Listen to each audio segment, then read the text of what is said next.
Olá, meu nome é Ellen, este é o quadro Pioneiros de Luz e eu estou aqui hoje com o pastor Antônio Moreira.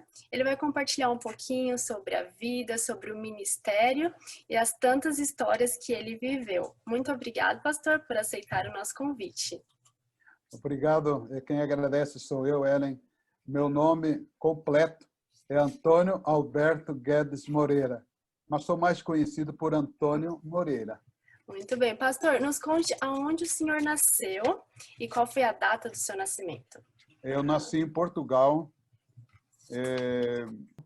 em 10 de dezembro de 1948, numa região ao norte de Portugal, perto da cidade do Porto. Meus pais vieram para o Brasil quando eu estava com 7 anos. Fiz o aniversário no navio. O pai do meu pai havia vindo para o Brasil 30 anos antes e, de repente, ele mandou notícias para Portugal e veio toda a família para cá. Eu tinha uma irmã, à época, 2 anos mais nova que eu, e, ao chegar ao Brasil, o meu pai se estabeleceu nas terras do meu avô, na região de Cambará, no norte do Paraná. Depois nós nos mudamos para Andirá, e lá também nasceu um irmão menor, chama-se Josué, que é 11 anos mais novo do que eu. E quem são os seus pais? O nome do meu pai é Josué Domingues Moreira, minha mãe Maria Martins Pinto Guedes. Okay. Essa é a minha família, somos em 3 irmãos. Eu e mais 2 irmãos, né? Uhum. E os seus irmãos também estão aqui no Brasil? Todos vieram para cá? Minha irmã mora aqui em Curitiba e o meu irmão mora em São Luís do Maranhão. Legal. Pastor, como foi o início da sua educação? Onde o senhor fez o primário, o ginásio? Conta um pouquinho para a gente como foi esse início dos seus estudos. Então, eu estudei uns 4 meses em Portugal, porque nós viemos para o Brasil em dezembro e lá as aulas começavam, creio que em setembro. Então, fiz um pouco dos meus estudos lá. Depois eu fiz o primeiro ano numa região de sítio, na área de Cambará, no município de Cambará. O segundo ano em Cambará. E de novo o segundo, porque eu reprovei. O segundo e o terceiro e quarto ano em Andirá, norte do Paraná, tudo norte do Paraná. Depois, o meu pai, que era coportor, mudou-se para Ponta Grossa, e ali eu fiz o primeiro ano do chamado ginásio à época. E como eu queria ser pastor, desde que foi preenchida minha ficha batismal, eu tomei, pela primeira vez eu disse que gostaria de ser um pastor, e o meu pai ficou muito feliz com isso. Então, eu comecei a falar que eu gostaria de ir para o internato, que era aqui em Curitiba, no IAP, antigo GAP, Ginásio Adventista Paranaense, depois Instituto Adventista Paranaense. Então, quando eu comecei a falar sobre isso, por influência de estudantes que ficaram em minha casa com o coral do colégio, eu queria e meu pai aceitou. Então, no meio do ano, dia 29 de junho, meu pai faleceu num acidente aqui em Curitiba. E eu creio que foi providencial a minha vinda para o colégio, porque sem o pai, sendo que a minha mãe faleceu 7 meses depois, eu fiquei no colégio. Fiz desde o segundo ano do antigo ginásio até o último ano do ensino médio, que era contabilidade, eu fiz no colégio, no IAP. E ali eu me formei. Então, até o segundo grau, essa foi a minha caminhada. Qual foi a idade que o senhor tinha quando o seu pai faleceu? 13 anos. 13 anos. 13 anos, um adolescente. Meu pai era meu ídolo, sabe? E aquilo foi bastante difícil.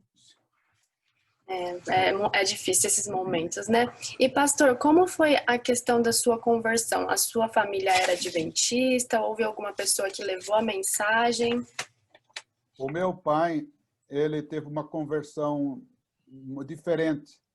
Ele gostava muito de ler e um dia ele conseguiu uma Bíblia para ler, lá em Portugal. E ele começou a perceber as diferenças que havia entre a religião na qual ele estava, que era católica, e o que a Bíblia ensinava. Então ele começou, não conhecia nenhuma igreja que guardasse o sábado, e ele durante um ano guardou o sábado sozinho, sem saber que havia uma igreja assim. Parou de adorar imagens, parou de se confessar diante do padre, e começou a procurar. Nos sábados ele ia para a cidade do Porto, em Portugal, procurar uma igreja aberta, porque chamavam-no de louco, por ter aderido a uma religião que mudava completamente seu estilo de vida, sem haver uma igreja correspondente. Sim. Então, ele, durante um ano, procurou essa igreja e lá ele se converteu. A minha mãe se opôs muito, muito mesmo, e durante 2 anos foi uma guerra em casa. Eu era um nenê, mas quando a minha mãe tomou a decisão do batismo, quando meu pai foi batizado, eu lembro, eu tinha uns 3 aninhos, mas a minha mãe ficou possessa pelos demônios dentro da igreja, porque ela não ia à igreja, e foi aquele dia porque ela descobriu que meu pai ia se batizar. Então eu fui convertido, eu não tenho uma história de conversão porque eu nasci num lar adventista. E aqui a gente no Brasil manteve a mesma posição da igreja adventista. Entendi. O senhor pode nos falar o ano do seu batismo e o local, e qual foi o pastor que oficializou o batismo? Lembro muito bem. Foi dia 5 de dezembro de 1958, ia fazer 10 anos, 5 dias para 10 anos. O pastor Eugênio Weidli foi o pastor que me batizou. E foi quando ele estava preenchendo minha ficha batismal, ele me perguntou o que eu queria ser quando crescesse. Olhando para aquele pastor a quem admirava muito, eu disse, eu quero ser um pastor. E se tornou, né? O preenchimento da minha ficha batismal me motivou, pelo modelo que eu tinha daquele pastor, a querer ser um outro pastor. Amém, amém. Que história bonita. E a sua mãe, ela se converteu depois de um tempo? Como foi esse processo? Exato, boa pergunta. A minha mãe, o meu pai, ele procurava mostrar a Bíblia para minha mãe, nas coisas que ela deveria aprender, ela rejeitava. Mas ele deixava a Bíblia aberta e marcado aquele texto. Quando ele saía, ela ia ler. Então, ela foi evangelizada desse jeito. E a minha mãe, quando no começo da história do meu pai com a igreja, ele foi numa excursão da igreja, e a minha mãe gostava muito de cantar os fados portugueses. Mas eram sábados, os irmãos iam cantando hinos da igreja. E 2 anos depois do batismo do meu pai, a minha mãe teve um sonho. E ela sonhou com um dos hinos que o povo cantava. Que o hino dizia assim, é só um passo, é só confiar, ponho-me, pois, sobre o teu altar, aceita-me tu, ó Cristo. Então, como ela havia ficado possessa pelos demônios na igreja, ela tinha muito vergonha daquela situação. E ela, naquele sonho de manhã, enquanto meu pai se preparava para ir à igreja, ela disse assim, você é um homem feliz, você tem uma fé, você tem uma esperança, e para mim não sobrou mais nada. Porque ela tinha parado de adorar imagens, ela tinha parado de ir se a confessar, ela aos poucos foi ficando sem nada. E meu pai convidou-a para ir à igreja. E ela disse, não, eu já fiz muito vexame na igreja. E ele disse, não, os irmãos estão orando por você. E ela foi, daí em diante ela tomou a decisão. Amém, que bom, que lindo testemunho. Pastor, então o senhor desde pequeno já foi para o internato, foi estudar no internato, e em relação ao seu casamento, onde o senhor conheceu a sua esposa, onde ela nasceu, quantos filhos vocês tiveram, né? Como ela ajudou, contribuiu para o seu ministério? Ela contribuiu muito, porque embora eu tivesse o desejo de ser pastor, quando me formei no 2º grau, eu recebi um convite para trabalhar no escritório de um irmão, uma construtora dos irmãos da igreja aqui em Curitiba, a S. Menegus. E dali eu me desviei do meu objetivo de ser pastor. Eu fui comportar, não saí bem e recebi convite para trabalhar em escritórios aqui em Curitiba, montei uma empresa e assim fui durante 8 anos me desviando do meu objetivo. Nesse ínterim, nós tínhamos um grupo aqui na Central de Curitiba chamado A Voz da Mocidade. E eu fui convidado por Elão Garcia, que era o líder desse grupo, fui convidado para fazer parte desse grupo. Eu estava fraco na fé. E isso me fortaleceu. E a minha esposa, tínhamos um programa no rádio, nós ajudávamos na igreja, e aí eu a conheci, a Shirley Cholete, de Oliveira Cholet Moreira agora, né? E aí a gente foi se conhecendo, depois fomos para um congresso em Gramado, um famoso congresso de jovens de Gramado, onde faleceram alguns jovens de São Paulo, num acidente, na volta para São Paulo, e lá nós começamos a namorar, em Gramado. Ela é gaúcha, ela é nascida em Pelotas, no Rio Grande do Sul. E aí começamos a namorar e depois de 2 anos e meio, nós nos casamos, mas antes de casar, fazendo uma viagem com ela, falando sobre o futuro, eu dizia para ela que eu não me realizava em nada que eu fazia. Toda meu prazer estava em trabalhar na igreja. E ela disse, então, por que você não vai fazer teologia? Disse, não, nós vamos casar agora, já vai ser difícil. Mas ela, minha esposa, costuma dizer que você dá uma vírgula para ela, ela faz um tratado, né? E ela já voltou, conversou com o pastor Boger, que era presidente da associação, Walter Boger, e ele e o pastor Adolfo Reis me animaram a fazer teologia. E assim eu fui para o colégio 4 meses depois de casado. Ela foi convidada para trabalhar na antiga União Sul-Brasileira, em Moema, São Paulo. E assim ela me ajudou trabalhando e eu estudando e trabalhando também. Então, nós fomos para São Paulo em 1977. Então, ela foi uma Não sei se eu grande falei tudo, influenciadora que ajudou o senhor também a tomar a decisão de ir para o colégio, estudar, fazer aquilo que o senhor sempre sonhou, né, em fazer, mas talvez em algum momento estava se desviando desse propósito que Deus tinha para o senhor, né? Eu seria pastor hoje se não fosse ela. Ai, que lindo! Foi Deus unindo cada propósito, né? Cada caminho que o senhor trilhou. E pastor, vocês tiveram filhos? Como eles se chamam e onde eles se encontram atualmente? A minha primogênita, Alessandra, nasceu em dia 15 de setembro de 1977, primeiro ano da faculdade, e o André nasceu dia 14 de janeiro de 1980, o último ano da faculdade. Ambos nasceram em Curitiba, embora a gente vivesse em São Paulo, vieram nascer em Curitiba. A Alessandra vive em Montreal, é casada com o Fábio, não tem filhos. O André vive em Londres, é casado com a Mirella e tem uma filhinha de 1 ano e 9 meses, a Nina, uma linda criança. Os dois estão fora do Brasil, então. Estão fora. Eu tenho um outro filho que chegou já maduro, aos 19 anos. Um dia ele me procurou, vindo do Ceará, me procurou na associação, no escritório, e disse que gostaria de uma ajuda para estudar no internato nosso.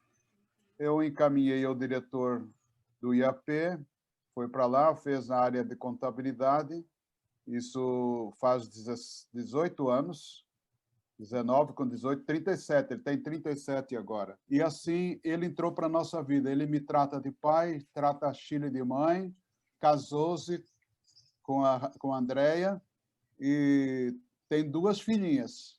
A Rafaela, que tem 5 anos, e a Julinha, que tem 3 anos. Hoje ele trabalha no Rio Grande do Sul como obreiro da União, como auditor da União para o Estado do Rio Grande do Sul, as 3 associações. Esse veio extemporaneamente. Que legal, pastor. Em relação ao chamado, né? O senhor me contou que desde pequeno já o senhor sentiu, né? Esse chamado de Deus para o senhor. E quando foi, então, o primeiro local oficial que o senhor trabalhou como pastor? Eu eu fui visitado no colégio pelo pastor Davi Moroz, que era o presidente da associação aqui em Curitiba, e ele me disse que me chamaria. Veio eu e mais 3 colegas, e eu fui convidado para ir à Araucária, que é aqui na Grande Curitiba, onde havia sido feito um evangelismo, e seria aberto um distrito ali, e eu seria o primeiro pastor naquele distrito para dar continuidade ao trabalho de evangelismo que havia sido realizado pelo pastor Helmut Ari Gomes. Então, o primeiro distrito, eu fiquei 1 ano apenas em Araucária. Então, era um lugar que o senhor já estava esperando, né? Não foi assim uma surpresa, conhecido que o chamou, né? É que eu era bem conhecido aqui em Curitiba, envolvido na igreja e tudo mais, então foi o pastor Moroz. O pastor Moroz fazia uma coisa que me ensinou muito. Ele entrevistava os alunos, ele conversava com os alunos, ele conhecia os alunos e depois então ele chamava. Que legal. E pastor, quando foi a data da sua ordenação? A minha ordenação foi em fevereiro de 1985. Eu comecei em 1981 no ministério, e aí no IAP foi a ordenação minha dos meus 3 colegas de formatura também. No IAP, muito bem. E quais foram os locais que o senhor trabalhou durante todo assim, o período do seu ministério, né, até a sua jubilação? Não foram muitos lugares, não. Em 1982 a 85, eu fui pastor na região perto de Cascavel, chamada Vera Cruz do Oeste, um município pequeno, novo, que atendia vários municípios ali em volta. Depois, 1985, perdão, de 92, 82, 83, 84, Vera Cruz. 85 e 86 até julho, Apucarana, no norte do Paraná. E no meio do ano eu fui chamado para o Rio Grande do Sul, para atuar na área de mordomia cristã. Então, eu trabalhei no Rio Grande do Sul de 86 a 94, fevereiro de 94. Lá eu desenvolvi atividades de mordomia cristã, líder dos ministérios da igreja, naquela época um departamento que foi levantado, foi organizado na Associação Geral. Também trabalhei como secretário da associação por 5 anos. Trabalhei também como ministerial por 5 anos no Rio Grande do Sul. Aí fui chamado para Curitiba, para a União Sul-Brasileira, e onde fui secretário e ministerial, secretário por 2 anos, ministerial por 5 anos, e também mordomia cristã de novo por mais 5 anos. Então, trabalhei 5 anos, 7 anos, 7 meses no Rio Grande do Sul, 5 anos na União Sul-Brasileira em Curitiba. Aí fui nomeado como presidente da Associação Sul-Paranaense. Naquela época eram 2 associações, uma no norte do Paraná e outra em Curitiba. Ali fiquei por 12 anos, sendo que 11 na Sul-Paranaense, e houve uma divisão dos 2 do campo, e então eu fiquei como presidente da Associação Central Paranaense mais 1 ano. Daí fui chamado de novo para a União Sul-Brasileira, onde fui ministerial por 5 anos, onde terminei o meu ministério há 5 anos atrás. Então, o senhor sempre esteve trabalhando nas regiões do sul, né, do Sim, Brasil? Sempre. Muito bom. Sempre. Ao total, quantos anos foram de ministério? 35 anos. 35 anos. Eu já entrei no ministério com uma idade, entre aspas, avançada, entrei com 32 anos. E, então, eu trabalhei 2 anos além dos 65, até os 67, na obra, formando 35 anos de ministério. Amém. E, pastor, qual foi o seu maior legado, na sua opinião, que o senhor deixou para a obra adventista? Essa é uma pergunta um tanto difícil, porque é difícil da gente falar da gente mesmo, né? Eu acho que tenho feito uma autoavaliação daquilo que Deus me deu como dons, né? E desde pequeno eu sempre fui um conciliador. eu sempre fui uma pessoa para aproximar pessoas. Eu não sou uma pessoa expansiva, por natureza sou tímido, eu aprendi a deixar um pouco a minha timidez para fazer o meu trabalho, mas naturalmente eu sou introspectivo. Mas eu sempre gostei de treinar pessoas, sempre apreciei visitar membros da igreja, sempre apreciei valorizar a equipe com a qual eu trabalhava. Então, eu diria assim, que eu não tive grandes coisas que eu fiz. Nós fizemos juntos. Eu sempre gostei das áreas de mordomia cristã, ministerial. E como presidente, durante 12 anos, eu fui até certo ponto ministerial também. Claro que tinha um ministerial, nós chegamos a ter, por um tempo, na associação, um ministerial exclusivo, por valorizar bastante esse trabalho. Mas eu entendo que a associação, por exemplo, nós começamos ali em 1998, dezembro, com 34 distritos, e 12 anos depois éramos 68 distritos.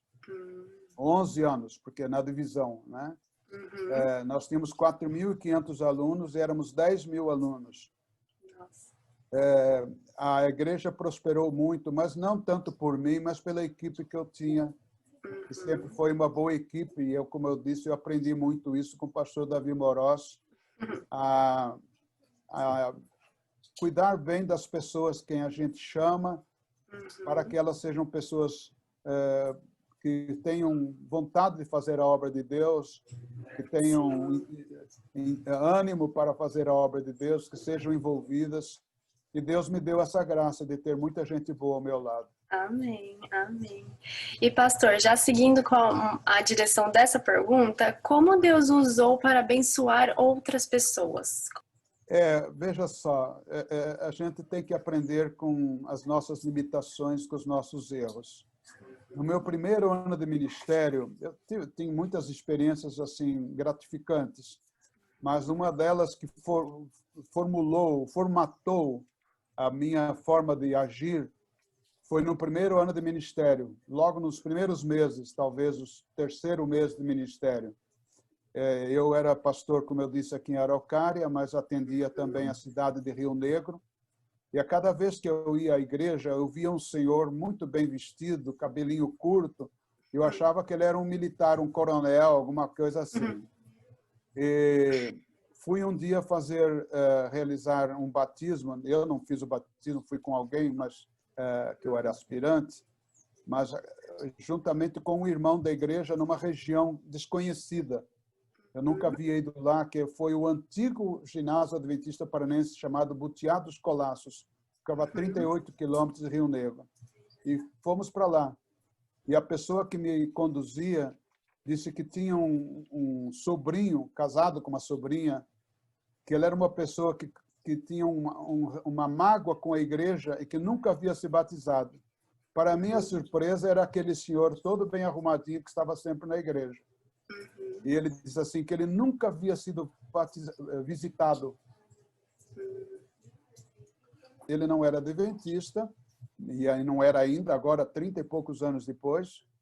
E a esposa foi removida da igreja por ter se casado com um não adventista. E ele tinha muita mágoa, porque nenhum pastor tinha entrado na casa dele até então. Para preencher a ficha batismal, por um desses azares, não por maldade do pastor, era verão, e o pastor preencheu a ficha batismal dos filhos dele na área da casa, não entrou na casa. Mas como ele tinha essa mágoa, ele achava que era algo pessoal. Algo pessoal. Rio Negro era uma cidade que nunca foi sede de distrito, era atendida de Curitiba, e os pastores iam poucas vezes lá. E aí, então, como eu soube daquilo, naquele mesmo dia, ao voltar, eram 8 horas da noite, eu bati a porta daquela casa. E ele veio atender e eu disse, como é que vai, irmão? Tudo bem? Eu vim fazer uma visita. Ele gritou para dentro, mulher, está acontecendo um milagre, um pastor veio nos visitar. E eu entrei, conversamos bastante, ele ficou muito, muito feliz. E quando eu ia saindo, ele disse assim: pastor, tem um tio meu que está há 54 anos fora da igreja. O senhor poderia visitá-lo em Curitiba? Como era uma região onde eu não atendia, eu disse: não, eu anoto o endereço, falo com o pastor da região. Se ele não puder ir, eu vou. Uhum. Bom, no sábado seguinte, aquele homem se matriculou na escola sabatina. 7 meses depois, ele se batizou. E aquele tio dele, ele foi visitado pelo pastor do distrito, se rebatizou 54 anos depois. Isso me motivou na visitação aos membros da igreja. Como ministerial, eu trabalhei muito visitando aos membros, e nós tínhamos aqui, na época que eu trabalhava, cerca de 450 pastores na União, e eu visitava praticamente todos. Que bom. Então, tem outras coisas sobre a oração, etc., mas eu acho que... Okay. Agora, então, o senhor pode contar para a gente uma história, algo assim, bem marcante na vida do senhor, que o senhor sentiu a mão de Deus na sua vida ou no seu trabalho? Eu tenho 2 coisas. Uma que eu gostaria de frisar. Uma, eu era pastor na região de Apucarana, eu estava durante o dia visitando os irmãos em Mandaguari, uma cidade a 30 e poucos quilômetros, e naquele tempo não tínhamos celular. Alguém ligou para minha casa, falou com a minha esposa, dizendo que havia uma moça, uma jovem, que estava a ponto de perder a vida. Ela estava grávida, estava com eclâmpsia, que é uma doença que a pressão da mãe sobe muito e o parto corre muito risco de vida para a criança ou para a mãe. E ela não era adventista. Ela era casada com um neto de um adventista e estava interessada na igreja, em vir para a igreja. E aí eles me pediram para visitá-la. Então, às 10 da noite, eu visitei uma irmã que tinha dado o aviso, uma senhora já idosa, vizinha do hospital, e fui ao hospital. E lá conversei com aquela mãe que estava muito triste, porque corria o risco de vida na cirurgia que seria feita no outro dia, 1h da tarde. E eu tinha uma ficha batismal ali. Eu falei assim: eu vou lhe fazer algumas perguntas relacionadas com a sua vida espiritual. E eu quero fazer uma oração, vou colocar a igreja em oração pela senhora, mas eu gostaria que a senhora assumisse compromisso com Deus hoje. Se Deus lhe der uma nova oportunidade de vida, a senhora vai colocar a confirmar essa decisão pelo batismo. E ela concordou. Então, eu me ajoelhei ao pé daquela cama, junto com aquela nossa irmã, tomei a mão dela e a entreguei a Jesus. Amém. Eu disse para ela: eu vou voltar para Apucarana, eu vou ligar para todos os irmãos que eu puder no distrito. À 1h da tarde, a igreja vai estar orando pela senhora. Amém. E ela entrou na sala de cirurgia com a pressão na parte de cima em 24. E a hora que o médico pegou os aparelhos para fazer a anestesia, a pressão regularizou naquele instante. E ela se salvou fisicamente, espiritualmente. Tive o prazer de batizá-la também. Essa é uma situação. Agora tem uma outra, uma tragédia pela qual eu passei.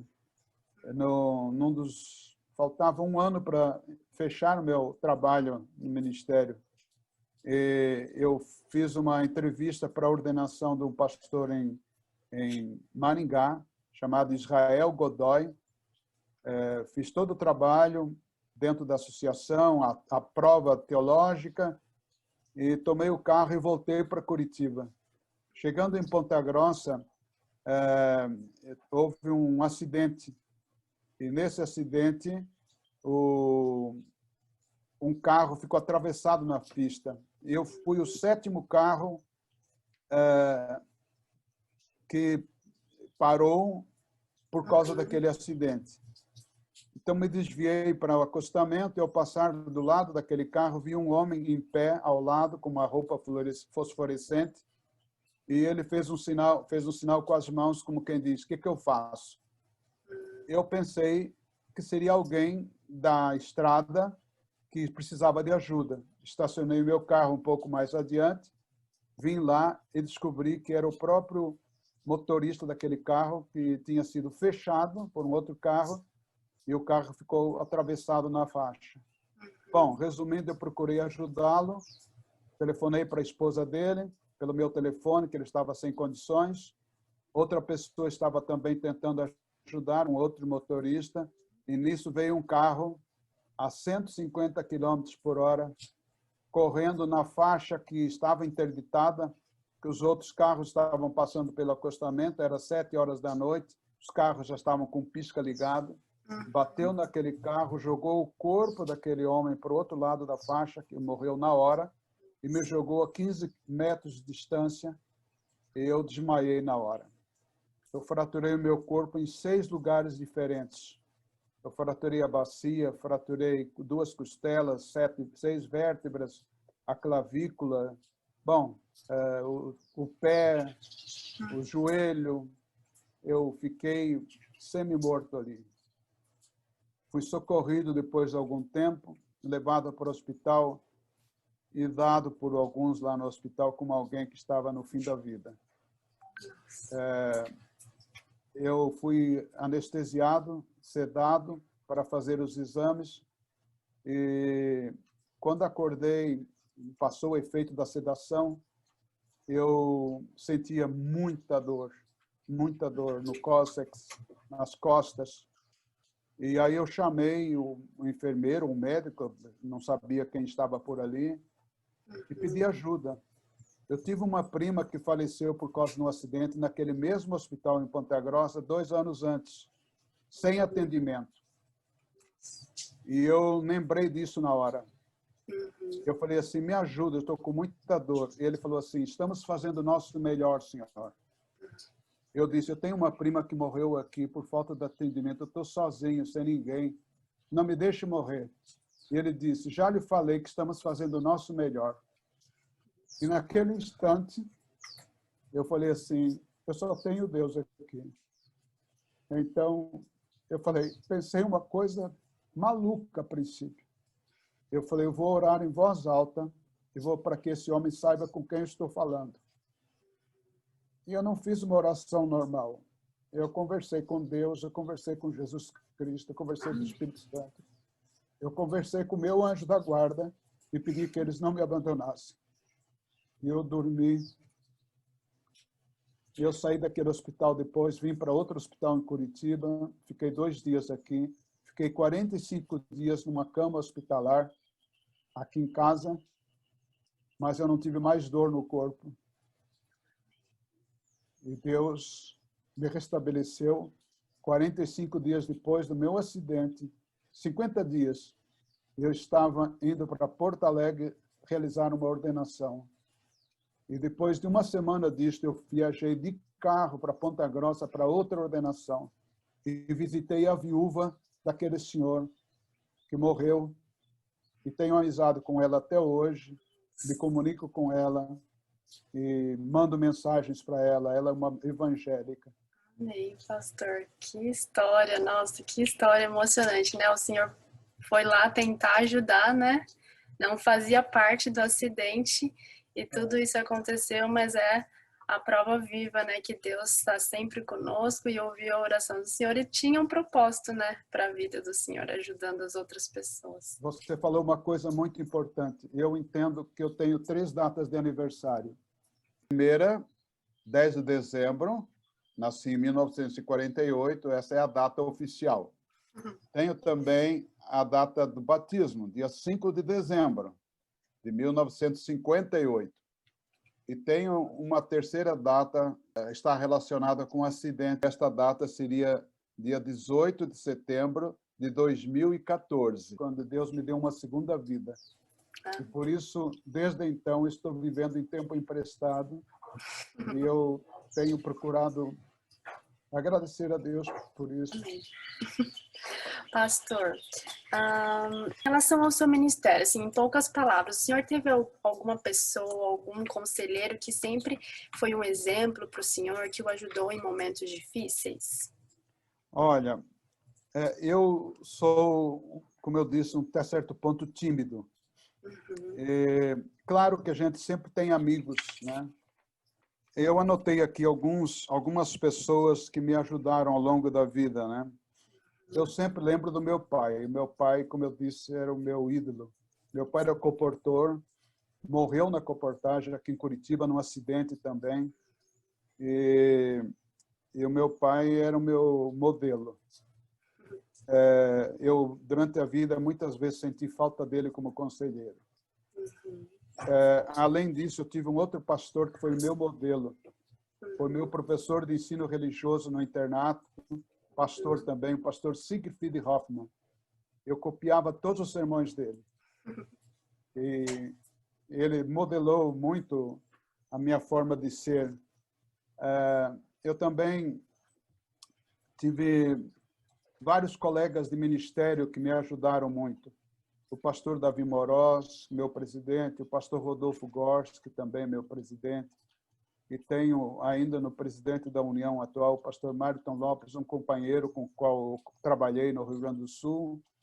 E trabalhamos juntos um bom tempo, e hoje ele é presidente da União. Outros colegas também que têm me ajudado. Eu sempre trabalhei muito com as pessoas que estavam ao meu lado, no sentido de partilhar com elas preocupações, especialmente quando estive na administração com os colegas de administração ou departamentais, né? Então, acho que seria isso. Essas pessoas aí foram importantes para mim. Muito bom, pastor. Já caminhando para as palavras finais, qual seria o seu verso favorito e por quê? Olha, o meu verso favorito tem muito que ver com a história da minha vida. Uma vez eu ouvi um pastor dizer o seguinte, que quando um verso da Bíblia se concretizou, se confirmou na sua vida, ele é de sua posse pessoal, particular. Para mim, o Salmo 37, 25, o Salmo 37 inteiro é o meu salmo preferido, mas o verso 25, eu fico imaginando o meu pai dizendo esse verso. Fui moço e agora sou velho, mas nunca vi o justo desamparado, nem os seus filhos mendigarem o pão. Eu perdi meus pais muito novo, mas o Pai Celestial sempre esteve vivo na minha vida. Amém. E eu passei dificuldades, mas eu não passei fome. E nem tive falta de roupa. Nos momentos mais cruciais da minha vida, de algum lugar, Deus me enviava um recurso ou uma roupa para eu poder me manter. E, estudando 6 anos no internato, eu fui um aluno muito pobre, mas fui um aluno que não teve falta de nada nos momentos mais difíceis. Amém. Então, esse é o meu verso preferido, porque eu quero que os meus filhos tenham o mesmo sentimento que eu tenho em relação àquilo que o meu pai poderia ter. Amém. E pastor, agora como última mensagem que o senhor deixaria para as pessoas que um dia poderão ver esse vídeo, o que você gostaria de dizer? Eu gostaria de dizer o seguinte, que o maior legado que uma pessoa pode deixar é a sua influência. Eu costumo dizer que a influência é um dos aspectos da mordomia que não escapa a ninguém. Como eu costumo falar, até um cachorro que estiver latindo aqui perto, ele vai me influenciar. E nós somos influenciadores. O apóstolo Paulo diz em 2 Coríntios, capítulo 2, que nós somos o bom perfume de Cristo. Tanto nós para os que se salvam, como para os que se perdem. Então, o que eu gostaria de dizer é o seguinte, nunca esqueça, você é um influenciador, ao mesmo tempo que é influenciado. Mas que Deus nos ajude a ser bons influenciadores, ser o perfume, a fragrância de Cristo. Porque é o perfume de Cristo que pode fazer a diferença entre o mau cheiro do mundo, do pecado, como estava o filho pródigo lá longe do pai, e o cheiro e o perfume da salvação e da vida cristã. Que oxalá toda a igreja entenda que nós somos o perfume de Cristo e entendamos e vivamos de acordo com esse projeto, esse princípio, esse objetivo. Que Deus possa nos dar essa graça sempre, diariamente, na família, na igreja, na vizinhança, no trabalho, onde quer que estejamos, sejamos o bom perfume. Amém. Muito obrigada, pastor Antônio Moreira, por dedicar esse tempo a nós, por nos contar tantas histórias lindas, emocionantes sobre a sua vida. Isso com certeza vai ficar registrado aqui na história da Igreja Adventista. Muito obrigada. Obrigado, Ellen. Muito obrigado pelo privilégio de dar esse testemunho. Amém.